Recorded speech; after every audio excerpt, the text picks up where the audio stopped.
NU-X have ventured into the world of MIDI keyboard controllers with their new NTK series. And today we're going to check out this one, which is the NTK-37.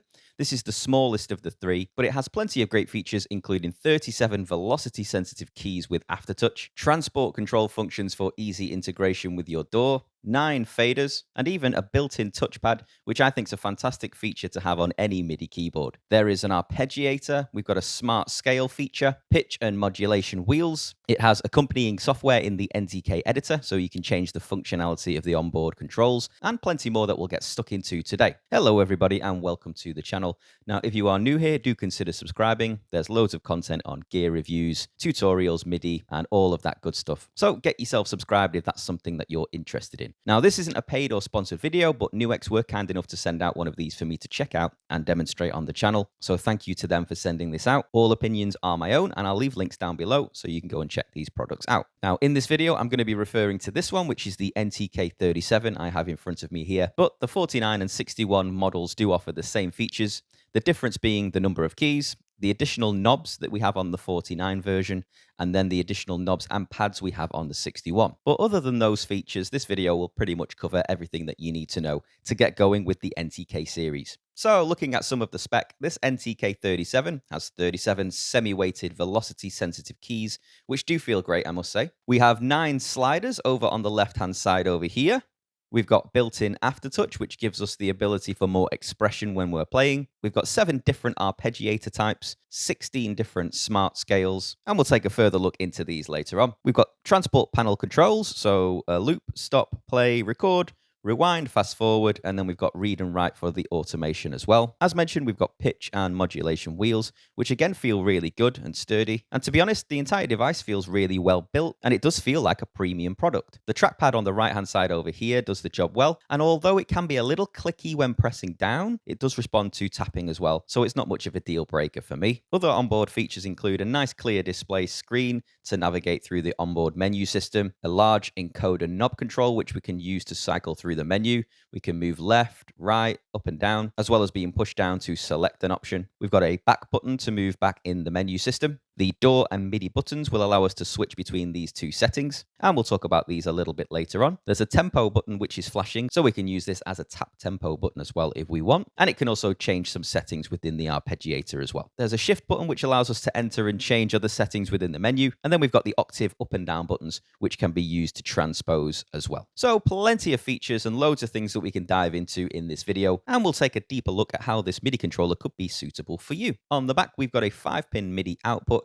to connect to different MIDI devices or external hardware. We have a sustain input for when you're using a sustain pedal, and there's a USB MIDI port to connect to your computer, transmit MIDI data, and also send power over to the device. And then finally, there's a power on and off switch for when you want to turn on and off the controller. So it does need to be bus powered over USB. We don't have a DC input or anything like that. So that's something that you might need to factor in. Now, the NTK series does come with a version of Cubase, which is Cubase LE, which you can obviously use. But if you did want to use a different DAW, such as Logic, Ableton, Pro Tools, etc., it's really easy to set things up and make use of the onboard transport controls in DAW mode. So in this video, I'm going to be using it with Ableton Live, and you can see I've just got a blank project up on the screen, and I'm using the touchpad on the right-hand side over here to control the mouse. So I'm going to be using it with Ableton Live, and the first thing that we're going to need to do is just hold down this DAW button over here. We're going to hold down that for a couple of seconds, and then we can select the type of DAW that we want to use. You can see Cubase is selected, but I'm just going to use this encoder over here to cycle through the different options we've got. And eventually I'll get to Ableton, and now Ableton is our chosen DAW. I don't need to press anything to select it, it's just selected automatically, and I'm just going to back out of that menu back to the main screen. So over in Ableton now, I'm just going to use the touchpad on the right hand side. You can see I can move that around on my computer. I can press play and stop, record, etc. But I can also do that using these transport panel buttons as well. So let's say I want to turn the loop on or off, which is over here. I'm going to press the loop button on the left hand side, and you can see that toggles on and off. I can press play, stop, record. If I go into the arrangement view, you can see that I can fast forward and rewind. And then by default, without going into any automation features, the read and write buttons will offer a couple of different options as well. So if I press R, it will change between arrangement view and session view. And then if I press write, you can see I've got some different options at the bottom as well. So if I added some instruments in there, I can go between that option and then the clip slot as well. So it's really handy that I can do all of that from the keyboard and with the touchpad as well. So I'm not physically pressing anything on my laptop. That can stay over there. I've got all of these keys at my fingertips, and I've got all of these transport control buttons here, as well as a trackpad. So it is really handy that we've got that built into this MIDI keyboard. Now, I'd already previously set this up, so you're going to need to go into your settings depending on which DAW you're using. And you'll need to go into your MIDI settings to make sure that you've got the correct settings here. Now, this is all in the manual. I've changed port number 2 to the Mackie control, and then I've selected the NTK-37 options here as my input and output, and I've selected track, sync, and remote for those ports as well. So if you're going to be using this with Ableton, you might want to pause the video at this point so you can see exactly how I've set things up. And again, it's going to depend on which DAW that you're using, but it's all in the manual supplied in the box, and it's also on the NU-X website as well. So it's really simple to do and get going straight out of the box. Now, at the moment, we can see we've got a signal coming through. So let's select a synth. I'm going to use this one here, and we'll have a little listen to that, make sure it's all working nicely.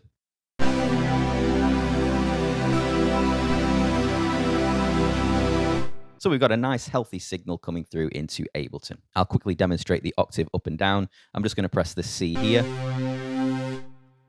Pressing the octave button, you can see I've now moved up 1 octave, and you can see that in the center of the screen over here. Another one, and then 3. We can actually go up to 3 different octaves, and then we can go down 3 octaves as well.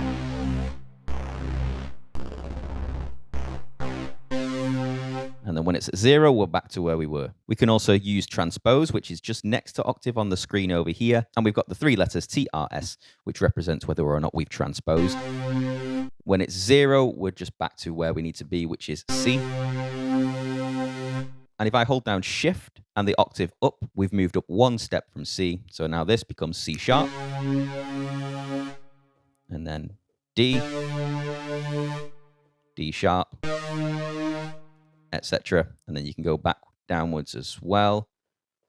And you can go up or down a total of 12 half steps or 12 semitones. We're back to 0, which is standard pitch. So that's some of the basics of DAW mode, where we have access to these additional features at our fingertips without the need to select them on the computer. For example, the first 8 faders over here will control the first 8 tracks, and you can see track 1 going up and down here.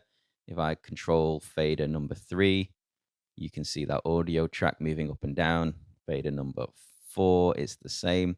And then if I go across to fader number 9, on the right-hand side, you'll see that the master level is being increased and decreased as well. So the faders are also fully integrated with your DAW of choice as well, but we can easily switch between DAW and MIDI modes using the corresponding buttons on board. And it's really easy to do some MIDI mapping within Ableton. Now I'm going to press the MIDI button, and you're going to see now fader 1 isn't controlling track 1 at all. Fader 9 isn't controlling the master volume. So we can easily map those faders now to do other things, and it's so easy to do in Ableton. I really do love how easy they've made this MIDI mapping option in Ableton. So I'm going to click on the MIDI option in the top right, and everything that's turned blue now will give us the option to control it. And all I need to do is select something. So let's say we're going to select the panning of track number 1, which is our synthesizer track.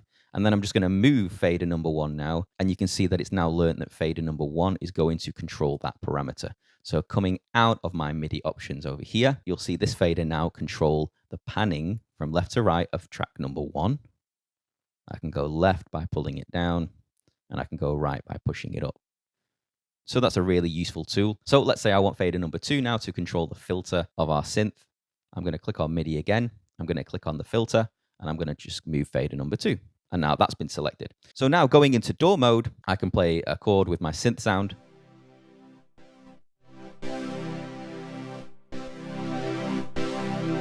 And you can hear I'm controlling the level in DAW mode.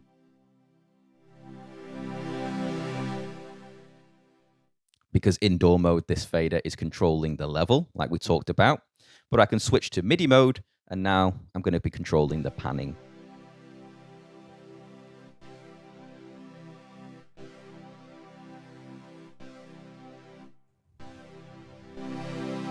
So it's really easy to just switch between the DAW and MIDI modes. And again, we're not touching the computer at all. Everything's being done from this amazing controller. And you remember fader number 2, I'm going to use that as my filter.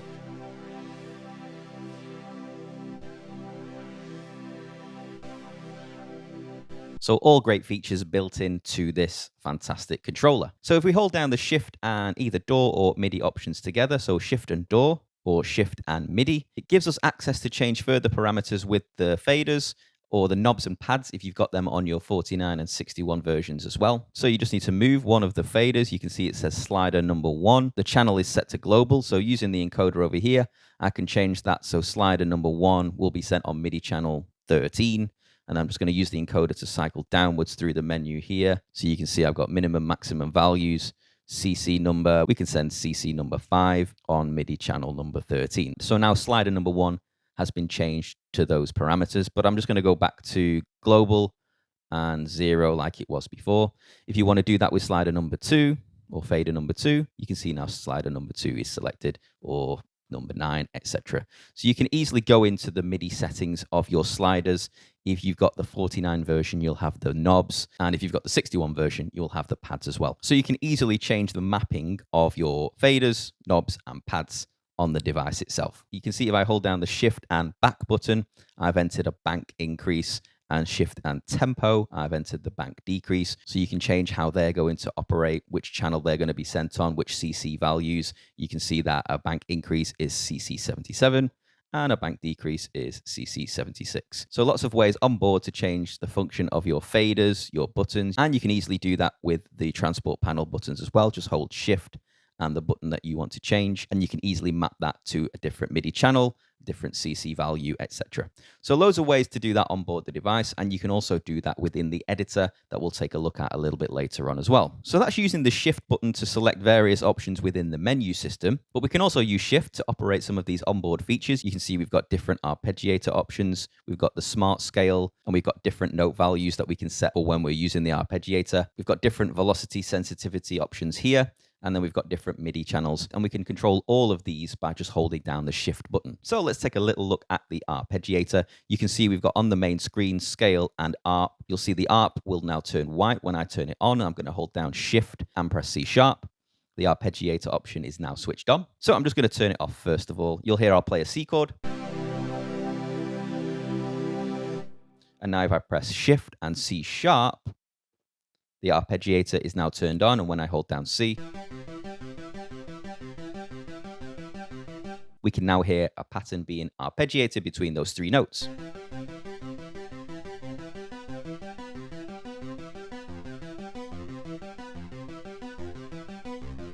Or however many notes I decide to play. And of course, you can turn off the arpeggiator just by holding Shift and C, and it's indicated by the on and off options on the keyboard itself. I can set it to latch, so if I hold down Shift, turn it on, and then press latch this time, there's a little lock button next to ARP, and when I play a C chord now, and you were able to hear the arpeggiator without me pressing any keys on the keyboard. So that's something that you might want to use. So we can turn it on, we can set it to latch, and we can also go into the arpeggiator setup as well. So I'm going to hold down Shift and D#. We're going to go into the arpeggiator setup menu, and you can see I've got different options here. I've got the type of arpeggiator, so currently it's set to up, which means that the pattern will move up if I hold down a chord again. I can change that to down. And I've got other options as well.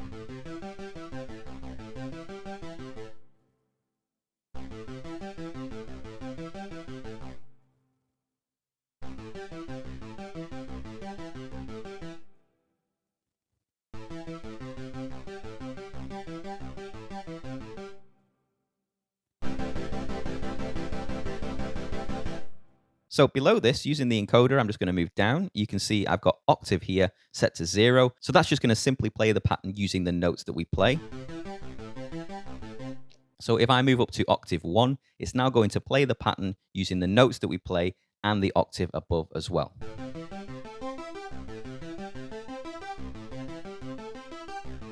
And I can choose octave 2.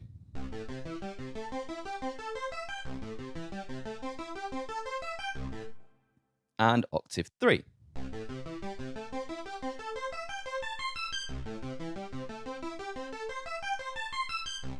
I'm just going to move down one more option. You can see I now have a gate. So I'll play a C chord and I'll decrease the gate.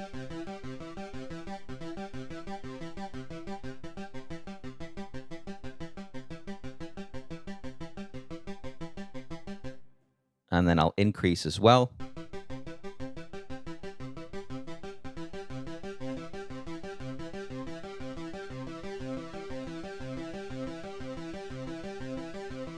So you can easily manipulate how you want the arpeggiator to sound using that gate option as well. We'll go back to 60%, which is what it was set at before. And I'll move down one more. You can see we've got a swing option as well. So you can increase or decrease the amount of swing that you want to happen with your pattern. It's set to 50%. It won't go below this, but it will go up.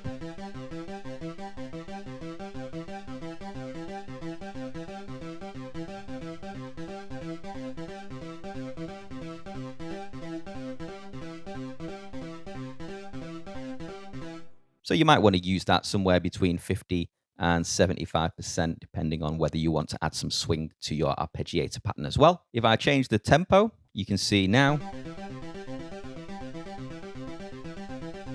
I've increased the tempo. You can see the BPM has now changed on the device. I can slow the tempo down. In fact, if I hold the tempo button, I can enter the tempo menu and then decide how fast or slow I want that arpeggiator to be.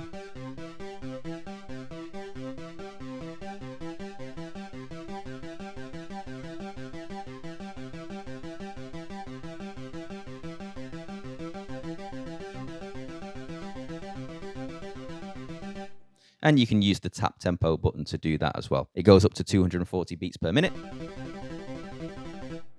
which might feel a little fast for you. And you can also change the note values of the arpeggiator as well. So you've got quarter notes, eighth notes, etc. that you can choose.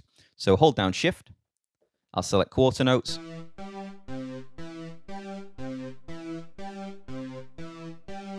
And you can hear that pattern being played with quarter notes at 120 beats per minute. We'll move up to this option. We'll move up to this one.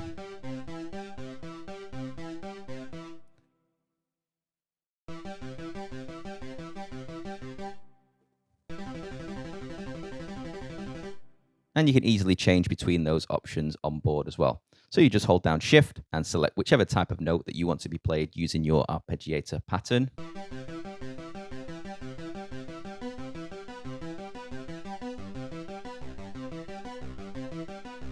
And it's really useful to have those kind of options available at your fingertips as well. I'm just going to turn the ARP off. And next to that, we've got Scale, which is the smart scale feature that's built into this device as well.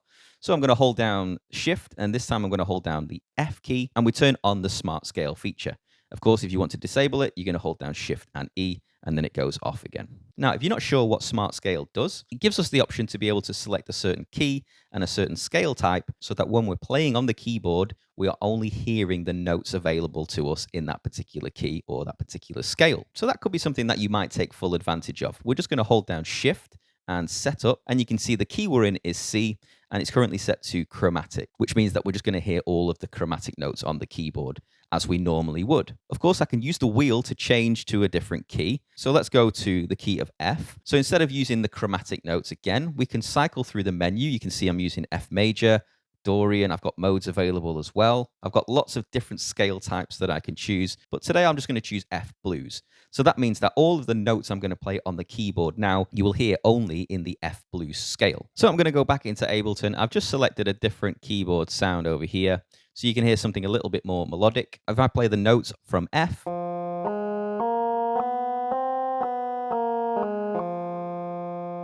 you can hear they are now playing the notes in F blues as opposed to the chromatic notes.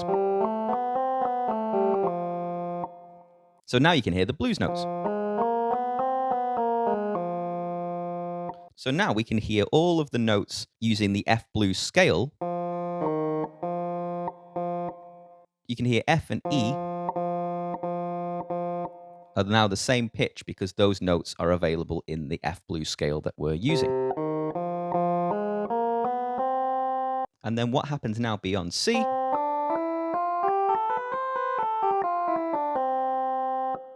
We're back to our chromatic scale. And the reason for this is because we've got a split option built in as well to our smart scale. So if I hold down Shift and then I'm going to hold down this G, which is split, now it tells us where the split point is going to be. So every note above B3, which is right here, is going to go back to the chromatic notes. And then every note below B3 we can use as our smart scale, which is F blues.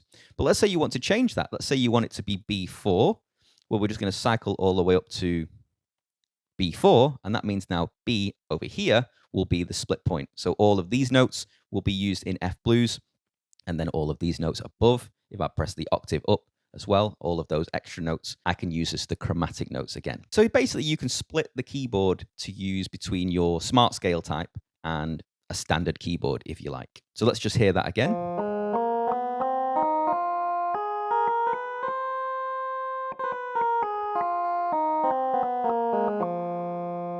And you can hear again above this note here, which is B4.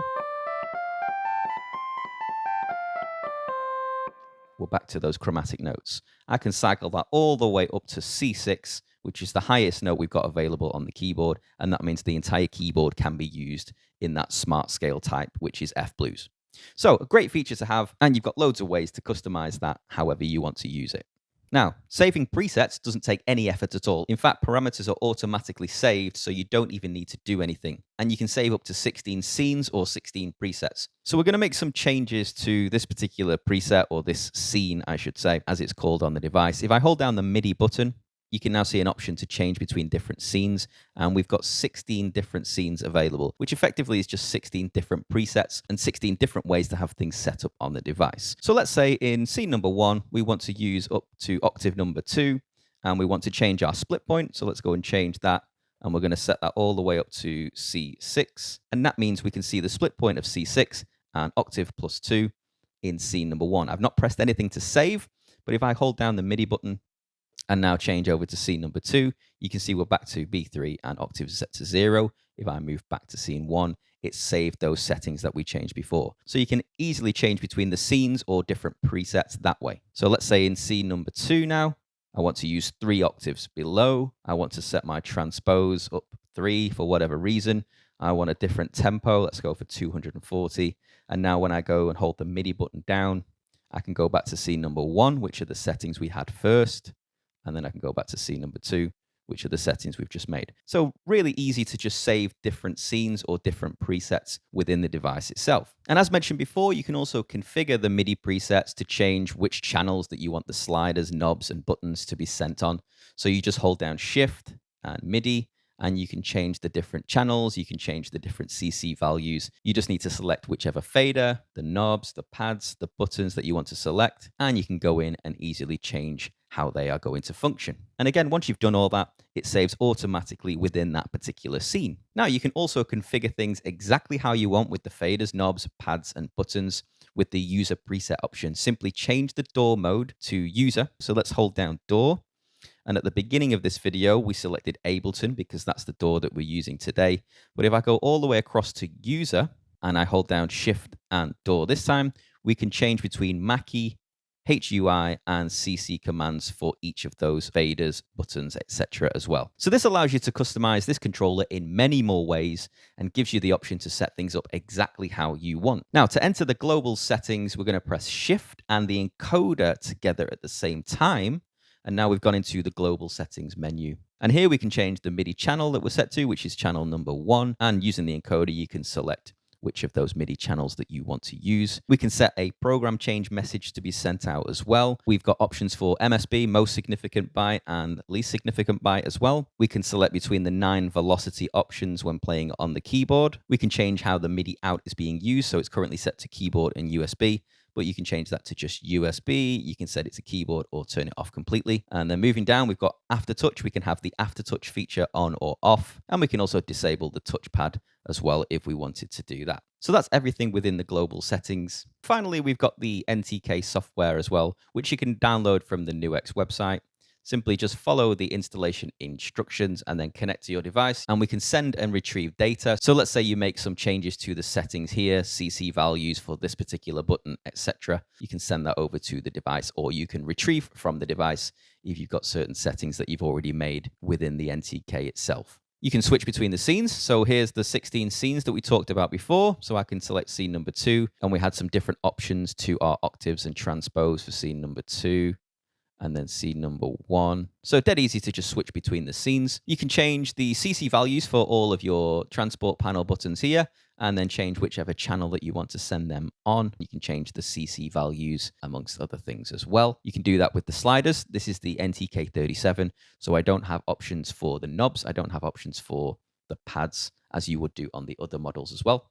I can switch between the banks this way, and you can see I've got 4 different banks, and we can do this on the device itself as well. But this basically gives you the option to use all 9 sliders. When I go to bank number 2, I have an additional set of faders, and banks number 3 and 4, I've got access to more faders as well. You can also change the MIDI channel for pitch and modulation as well. If we click on the keyboard, you can change that split point that we talked about before. So you can easily change the split point of where you want that smart scale feature to operate. And we've got options for the sustain pedal as well. If I move over to the DAW tab, you can see I can also change the option from Mackie, HUI, and CC as well for each of those transport panel buttons and for each of the sliders as well. And then other over here are the global settings that we talked about before, things like aftertouch, touchpad, and then we've got the arpeggiator settings and then the smart scale settings as well. So it could be really useful for you to have that software available to you as well. And then you're not just constantly navigating through the menu on board the device itself, and you can do that from your computer. So it's truly a great piece of gear with lots of features that many MIDI keyboards simply don't have. The key bed feels really good. It's well built. It has easy integration with a range of DAWs. It's got the smart scales, the arpeggiator, and even the onboard touchpad, which makes it really easy to use, especially if you're looking for a minimalistic setup. Now, at the time of making this video, the NTK-37 retails at just under £200 here in the UK. The 49 is less than £250, and the 61 is a little under £290. The cost in US dollars wasn't available for me when looking at the prices, but I do believe that the 61 will retail around the $300 mark, so you can base your prices from there. Again, I'll leave links to them all down below so you can go and check those out. If you have found this video useful, please do give it a like. It really does help the channel to grow and reach more people like you. Subscribe to the channel for more content, and as always, everybody, I'll see you in the next one.